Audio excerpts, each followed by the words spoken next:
Telugu digital media network లో political కేటగిరీలో number 1 కేవలం 72 గంటల్లో 1,50,00,000 వ్యూస్ పైగా popular TV network. Madam problem ఏంటి మ్యామ్? మేము గవర్నమెంట్ ట్రైబల్ వెల్ఫేర్ ఆశ్రమ్ స్కూల్స్లో అకాడమిక్ ఇన్స్ట్రక్టర్గా పనిచేస్తున్నాం మేడం. సో మేము 12,000 జీతంతో 5 సంవత్సరాలుగా పనిచేస్తున్నాం మేడం. 2018లో ఈ స్కూల్ ఎస్టాబ్లిష్ అయింది. అయినప్పటి నుండి మాకు 12,000 జీతం ఇస్తున్నారు.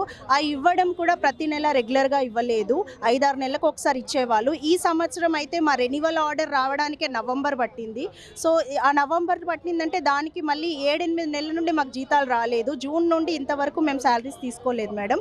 అయితే ఇప్పుడు మాకు తెలిసిన విషయం ఏంటంటే మమ్మల్ని అవుట్సోర్సింగ్ కింద చేశారు మేడం. అకాడమిక్ ఇన్స్ట్రక్టర్ నుండి అవుట్సోర్సింగ్ కింద చేంజ్ చేశారు. సో ఇప్పుడు అవుట్సోర్సింగ్ కింద చేంజ్ చేసేసరికి ఏమైంది మేడం, ఇది ఏజెన్సీకి ఇవ్వడం జరిగింది. సో ఏజెన్సీ వాళ్ళు ఏం చేస్తున్నారంటే ఈ 12,000 నుండి కోత ఈపీఎఫ్ ఈఎస్ఐ అని కోతలు చేసి 7,000 రూపాయలు మాకు ఇస్తామంటున్నారు మేడం. మేము ససే మేర దానికి ఒప్పుకోవట్లేదు మేడం.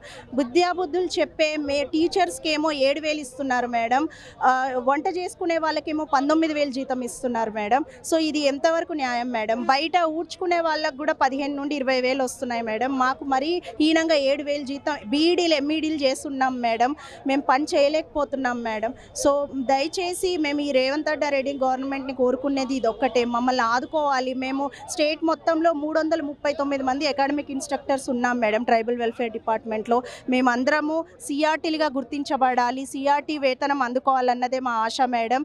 దయచేసి ట్రైబల్ వెల్ఫేర్ డిపార్ట్మెంట్ దీన్ని చూసుకోవాలి మేడం. దయచేసి మమ్మల్ని సిఆర్టీలుగా కన్వర్ట్ చేయాలని కోరుతున్నాం మేడం. రేవంత్ రెడ్డి ప్రభుత్వానికి ఏం అర్జీ చెప్పుకున్నారు? మేము అకాడమిక్ ఇన్స్ట్రక్టర్ కాకుండా మమ్మల్ని థర్డ్ పార్టీ కింద ఏజెన్సీ కింద మాకు శాలరీస్ చేశారు మేడం. దయచేసి అది రద్దు చేయాలి మేడం. ఆ జియోని రద్దు చేసి మమ్మల్ని సిఆర్టీలుగా గుర్తించాలి మేడం. సిఆర్టీ వేతనంని మాకు అందించాలి మేడం. అంతే, మా ఫ్యామిలీస్ని ఆదుకోవాలని మేము రేవంత్ రెడ్డి గారిని కోరుకుంటున్నాం.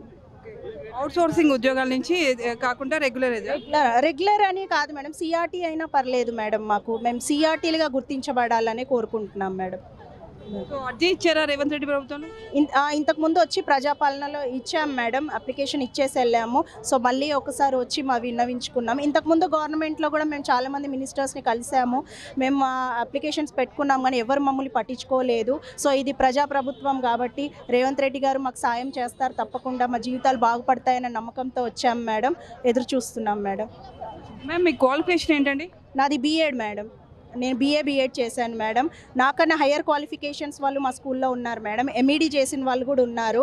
సో గవర్నమెంట్ పిల్లలకి న్యాయం చేయాలి. ప్రైవేట్ స్కూల్స్లోకి వెళ్తే 20-25,000 జీతాలు వస్తాయి మేడం, కానీ గవర్నమెంట్ స్కూల్లో చదివే పిల్లలకు న్యాయం చేయాలి, వాళ్ళకి మంచి చదువును అందించాలన్న ఉద్దేశంతో మేమందరం టీచర్స్ మా క్వాలిఫికేషన్స్ ఇంత క్వాలిఫికేషన్ ఉన్నా కూడా సరేలే పిల్లలు బాగుపడాలి, పిల్లలకు మంచి భవిష్యత్తు ఉండాలని చెప్పేసి గవర్నమెంట్ స్కూల్లో మేము పనిచేస్తున్నాం మేడం. వాళ్ళు మారుమూల గిరిజన ప్రాంతాల నుండి వచ్చిన పిల్లలు మేడం. సో వాళ్ళకు మంచి కమ్యూనికేషన్ స్కిల్స్ నేర్పియాలన్నదే మా కోరిక. సో మేము మా వంతు కృషి చేస్తున్నాం, కానీ మేము తగిన జీతాలు మాత్రం మాకు ఇవ్వడం లేదు మేడం.